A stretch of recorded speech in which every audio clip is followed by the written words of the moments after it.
y'all? It's your boy, Grandma Baby for life. Listen, to all my people, dog, who got the good heart like me, it's time to get rid of it. I don't give a damn, man. Be the bad guy. Let somebody feel like you change up. Let them think whatever they think. It's time to get rid of that good heart. If a person won't do the same that you do for them, cut them loose. If you know you can't call on that person for the same thing they can call on you for, cut them loose. If you know you pick up that phone every time somebody call you and you there, and you pick up that phone, somebody give you an excuse, you call that phone, somebody tell you they doing this, they doing that, and they can't be there for you, how you there for them, cut them loose. Get rid of them kind, man. That shit over. Cause the good heart gonna find you down and out. Cut them bitches loose. I don't care if they family, I don't care who they is, what kind of part they play in your life, cut them loose. We looking out for who look out for you. We looking out for who got our back. We looking out for the ones we can depend on.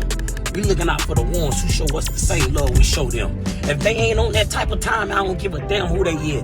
Cut them motherfuckers loose. Fuck them bitches. It's time to stop letting them motherfuckers use and abuse us. Fuck them users. We don't give a fuck who they is. Cut them bitches loose for the 2025. Fuck them. Send them to their grave. Fuck them. They say you changed up, bitch. You did. Fuck them.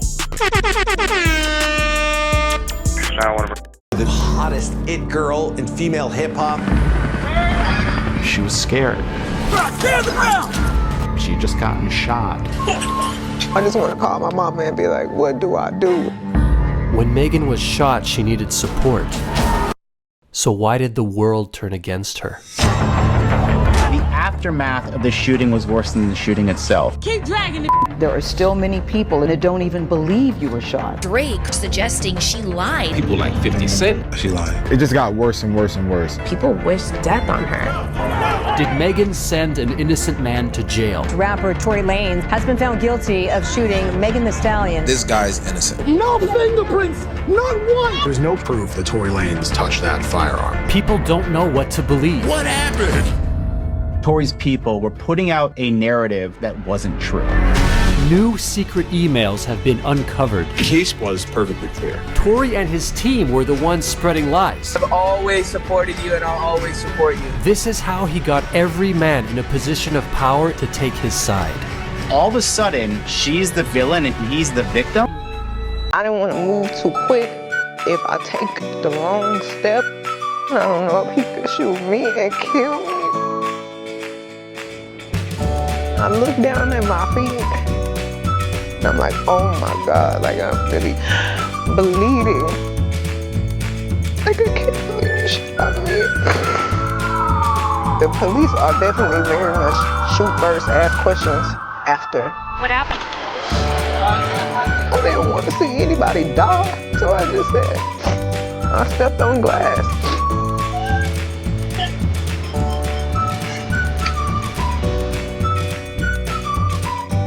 Now, this is a great point. I don't think that I was so much more mad at just everybody moving a certain way. It was certain niggas. It was certain niggas because of what we shared, who we are, and what we have as two people. That's wild, my nigga. It's like, there's also a button called, that's wild, my nigga. I'm a human being with feelings and emotions, bro. That shit hurt. You know what I'm saying? And it hurt for the 3 years that I'm still going through this. What hurt the most?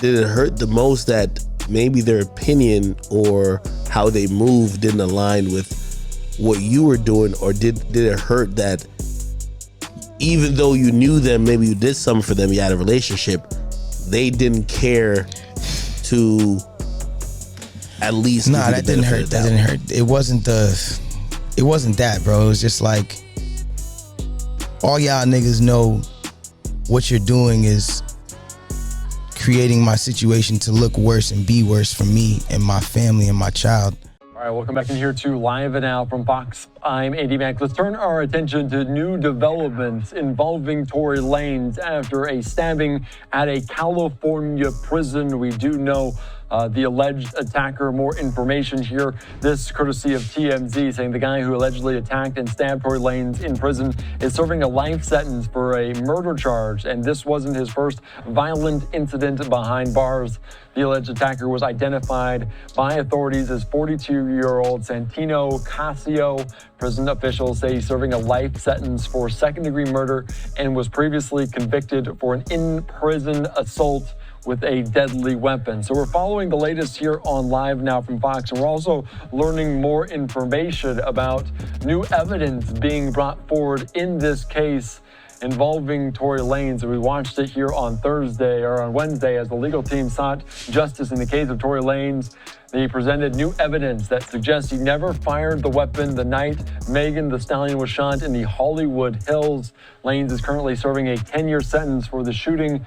The legal team alleges she lied about what happened the night she was lost. So let's take you right now out to some of these details here on Live Now from Fox from Los Angeles earlier on today about this new evidence being presented.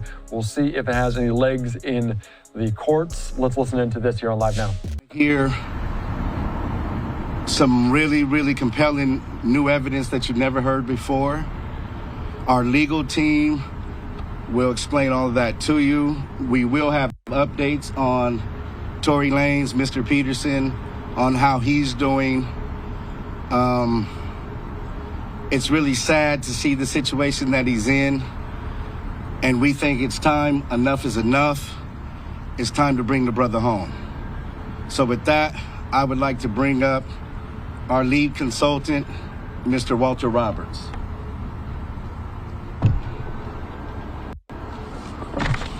Good morning.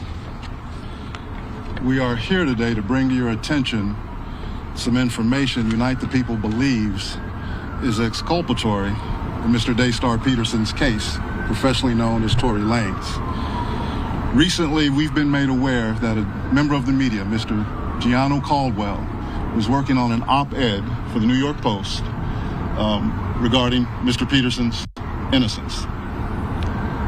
During his work on that op-ed, he became aware of some information in Unite the People's possession regarding a statement that was given to Unite the People by someone with information relevant to that case. The New York Post recently reached out to the prior district attorney, George Gascon, Megan Pete and her representatives, and Kelsey Harris and her representatives. The only party that responded last week was Megan Pete's representatives with a request for more information. A few days later, Mr. Peterson's brutally attacked in his jail cell.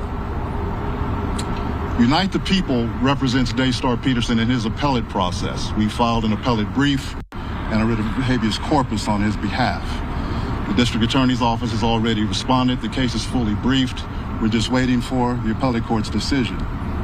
We were willing to wait for the appellate process to play out, but given that brutal, unprovoked attack, we felt it necessary to come here today to provide you with this information. It is our intention to make a request to the governor to either pardon or commute the sentence of Mr. Peterson, so that when he recovers from this attack, he's not returned to a jail cell, but that he's allowed to go home and recover. Not long ago, Unite the People was approached by a gentleman named Bradley James. Mr. James informed us he was working as the bodyguard and driver for Ms. Kelsey Harris during Mr. Peterson's trial. As such, he was in close proximity and he had privy to conversations she was having with her husband and others. Mr. James informed us he was not under a non-disclosure agreement or a confidentiality agreement and was free to speak with Unite the People, and that he was doing it because his conscience would not let him not speak and leave a man in prison for something he did not do.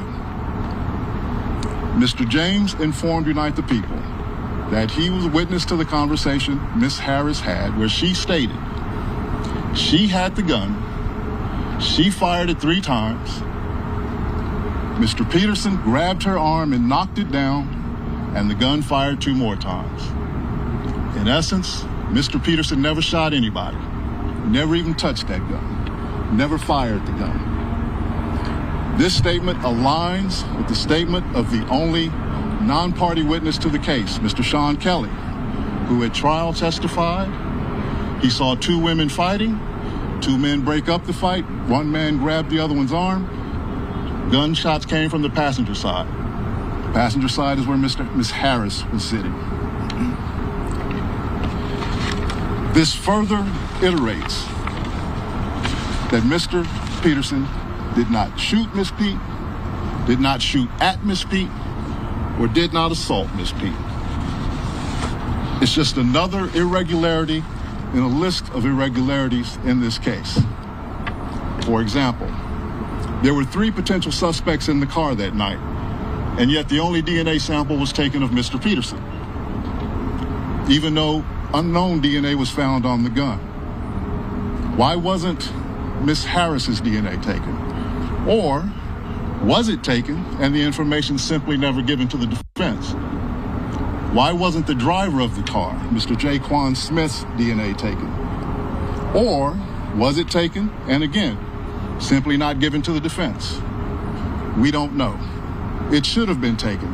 It is Unite the People's understanding, regular LAPD practice at a crime scene like that, anybody who's there, the DNA is taken.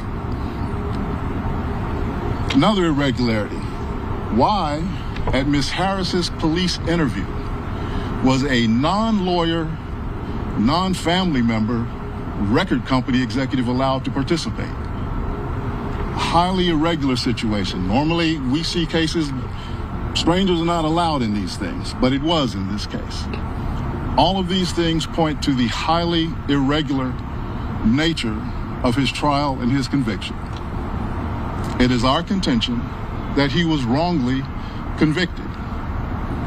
And while we at first were willing to let the process play out, it is our contention now that if he is not pardoned or released promptly, he may never come out. And that would be the ultimate injustice, is that he gets killed in prison for something he did not do.